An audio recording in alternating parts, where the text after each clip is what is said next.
you active duty? Did you buy a property on your current duty station and now you're getting ready for new orders?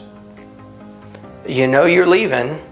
You know you have a little bit of time. What are you going to do with the property that you purchased? Do you have one of those amazing interest rates that is super, super low and you know you just want to hold on to the property but you're not sure how to do it? My name is Baron McWright with McWright Property Management. We're a property management company. Many people, as they go through their career, whether it be active duty or even in the civilian world, move. And when they move, sometimes it's good to hold on to a property. Now, why would you do that?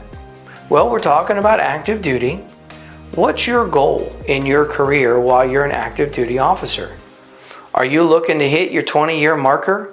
Are you looking to maybe finish schooling, maybe get a profession that can be paid for under some of your benefits and move on to a civilian field? But what about the property? Well, today you're working. Today you're making good, solid, reliable income. You get a housing allotment that helps offset your expenses. So let's talk about this property. You were able to buy a property with very little down. Maybe you have a really good interest rate. And as you go to your new duty station, maybe you can buy another home, or maybe you just want to rent this time. Either way, we have a nice property right here, right now. Well, as we look at the long term of the property, as you make your way up the ranks, as you make your way through your career, while money is still coming in, you can afford your budget and your bills, this property can become an asset. How is that? Well, while you still have good income, maybe you're moving around through some different assignments, maybe you get a couple properties. Well, as you move to a new location and you're buying it as an owner-occupant, you only have to put a minimal amount of money down. So it's a great entry point in buying these properties. And as you go through your career, maybe you have a couple. Well, then as you're making your way, you hit your 20-year marker, you move into a new employment, you continue on with that job for another 10, 15, 20 years. Well, in that timeline, how long was your mortgage? Well, that was a 30-year mortgage. And I'm now talking about a 40-year timeline. Now, maybe you didn't buy your first house when you first joined at 18 or 20 years old, but we're talking about a 40-year history, and you have this property that has a 30-year mortgage. The goal in this process is over the course of my working career, I can pay off this property. And what's really nice about a rental property is the renters are going to pay the majority, if not all, of your mortgage. So this investment becomes a very, very low entry point investment.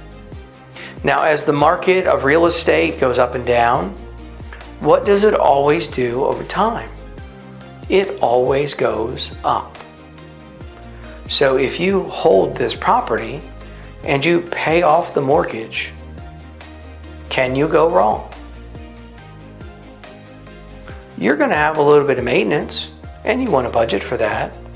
But at the end of the day, if the tenant paid for the majority of the mortgage and you've now paid it off, even if you sold it for the exact same price you bought it for, how much money did you really put to the property? You put a lot less than if you lived there the entire 30 years because it was rented. Now, ideally, if you look at the market, look at a 20-year time span. What was the market in 2005 versus today?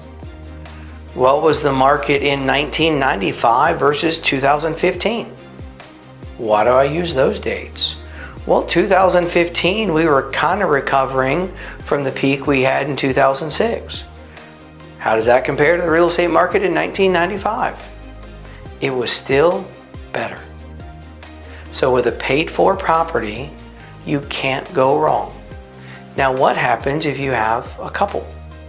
Maybe you grab a property at a couple different duty stations, and now as you're maybe in your 50s, maybe even your 60s, and you have 3 properties now that are almost or completely paid for. That may not change your lifestyle, but it now gives you this very nice retirement because you've got 3 properties paid for. Let's say you're in a market that the average rent is $2,000. Well, that's $6,000 a month. Now, that may not cover your expenses entirely, but that definitely could change your budget. Maybe it would allow you to retire earlier than you expected.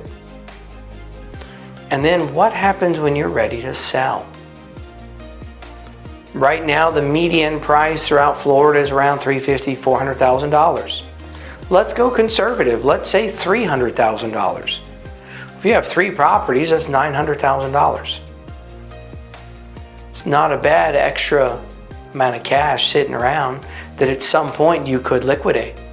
Maybe it even works out where you sell off 1, you keep the other 2. Now you've got some cash in your account and you still have some income coming in.